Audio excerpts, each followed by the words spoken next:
So you also talk about, actually one of my favorite subjects, the MTHFR gene, or as I tell my patients, the mother effer gene.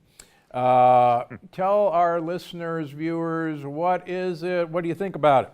Well, I'm no geneticist, but the MTHFR gene, it's essentially just a gene that's going to code for all of the very crucial methylation activities that take place in the body during normal human metabolism on a day-to-day basis. And we know that deficits in methylation, which can be brought on by mitochondrial deficiencies, mold, mycotoxin, biofilm, metal overload, all sorts of issues, can impair cognitive function. It can create gut issues. It can predispose one to higher risk of heart disease, stroke. Like having poor methylation status, whether brought on by genetics or whether brought on by environmental issues, it's a problem.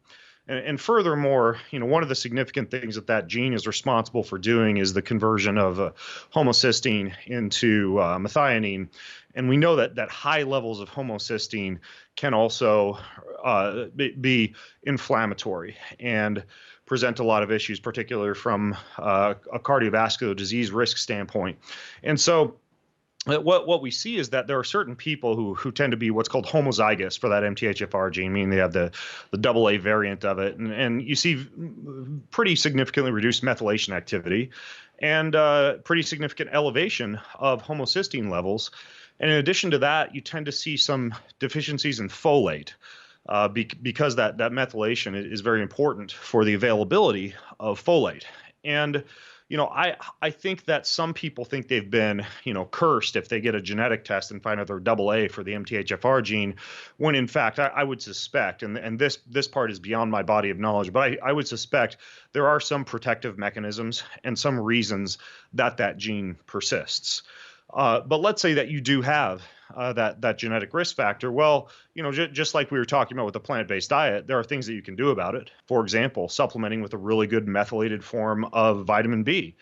Looking at your multivitamin and ensuring that rather than it containing something like synthetic folic acid or folate, which is quite common and quite poorly absorbed, that you're instead using something like methyl tetrahydrofolate or a methylated version of folic acid.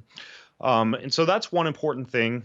Monitoring your homocysteine levels to ensure that they're staying in control is another. The issue with the methylation can also be assisted with, again, like having adequate methyl groups, and sometimes that means making sure you've got enough methionine, for example, in your diet.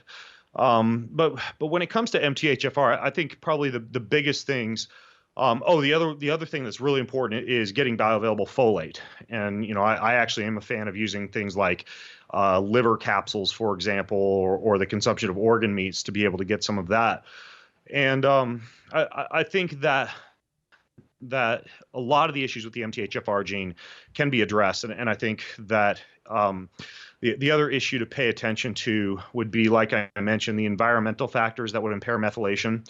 So I think that especially if you have that homozygous MTHFR status, that you should do things like pay attention to your metal exposure, pay attention to the amount of detoxification that you're doing, whether via the regular use of a sauna or some type of sweating protocol, the regular use of lymph circulating practices like rebounding or walking or exercise. And also paying attention to your exposure to things like mold and mycotoxins, and even testing to make sure that you don't have mold exposure in your home or mold exposure in your office. Just because poor methylation status will impair your ability to be able to detox and also to be able to withstand the exposure to a lot of those issues. And I think another one to pay attention to would be metals. That's another one that, especially with modern dental practices and, brake dust and just living in this post-industrial era, tends to be built up in a lot of people, and people with poor methylation status are going to have a harder time with that. And then one that I think flies under the radar, but often, you tend to see as an issue, these so-called stealth co-infections like mold or mycotoxin or biofilm. Often they're accompanied by a high metal overload. And then the third component that tends to be an issue related to that's talked about a little less frequently is electrohypersensitivity, meaning being hypersensitive to frequent exposure to 5G, Wi-Fi, Bluetooth, and the host of non-native EMF that we're presented with. Well, if you already have a co-infection, if you've already got metal load, and then you throw electrohypersensitivity into the mix, in someone with poor methylation status, that's all going to be magnified even more.